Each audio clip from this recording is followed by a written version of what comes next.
کہ اسپیکر صاحب کے پاس ایک اپلیکیشن دی کچھ ایم این ایز نے،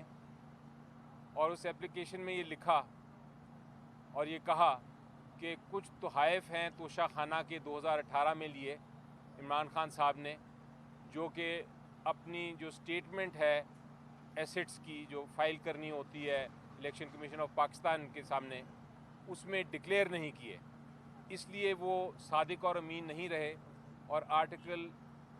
62(1)(f) جو آئین کا ہے اس کے تحت وہ نااہل ہو گئے ہیں۔ الیکشن کمیشن آف پاکستان کے سامنے بھی جب کیس آیا اور اسپیکر کے سامنے بھی، تو ان کے سامنے کوئی آرٹیکل 62(1)(f) کے تحت کسی عدالت کی ڈیکلریشن نہیں تھی عمران خان صاحب کے خلاف، صرف ایک الزام تھا جو ان کچھ لوگوں نے، کچھ ایم این ایز نے لگایا تھا۔ اسپیکر صاحب کو چاہیے تھا کہ اسی وقت یہ ریفرنس ڈسکائڈ کر کے ختم کر دیتے، لیکن انہوں نے الیکشن کمیشن کو بھیج دیا۔ الیکشن کمیشن کے سامنے بھی ہم نے یہ کہا کہ کسی قسم کا ڈیکلریشن کسی عدالت سے نہیں ہے جس میں عمران خان صاحب کو نااہل قرار دیا ہو، اس لیے الیکشن کمیشن اس ریفرنس کو مسترد کر دے،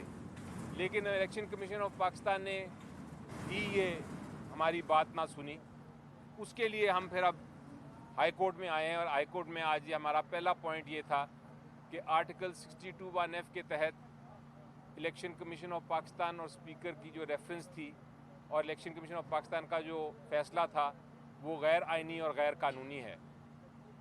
دوسرا اس میں بڑا اہم نقطہ تھا کہ الیکشن کمیشن آف پاکستان کے سامنے ہم نے جو ہمارے چلان فارمز تھے جس کے اندر یہ نظر آتا ہے کہ یہ تحائف عمران خان صاحب نے قانون کے مطابق خریدے، وہ بھی پیش کیے۔ ہم نے جو الیکشن کمیشن آف پاکستان کے سامنے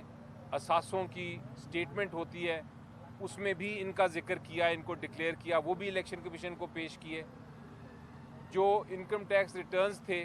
جس کے اندر یہ دکھایا گیا تھا کہ ہم نے تحائف خریدے اور پھر بیچے، اور اس کے اوپر جو بیچنے پہ منافع ہوا اس پہ ٹیکس بھی دیا، کیپٹل گین ٹیکس،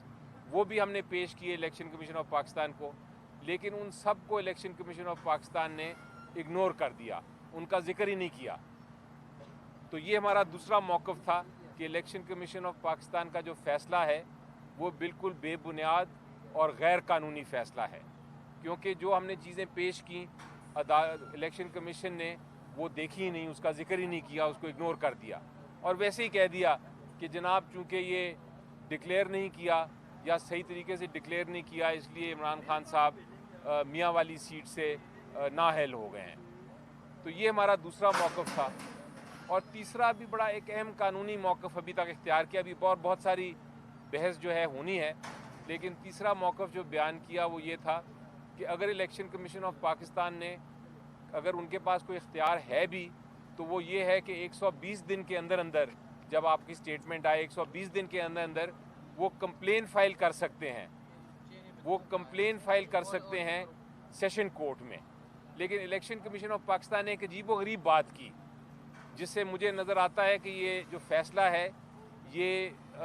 درست فیصلہ بالکل ہے ہی نہیں، بلکہ قانون کے خلاف ہے۔ وہ عجیب و غریب بات یہ کی الیکشن کمیشن نے کہ الیکشن کمیشن نے سیشن کورٹ میں کمپلین تو فائل کرنے کا کہہ دیا کہ سیشن کورٹ میں ہم کمپلین فائل کریں گے جہاں فیصلہ ہوگا کہ کیا کوئی مس ڈیکلریشن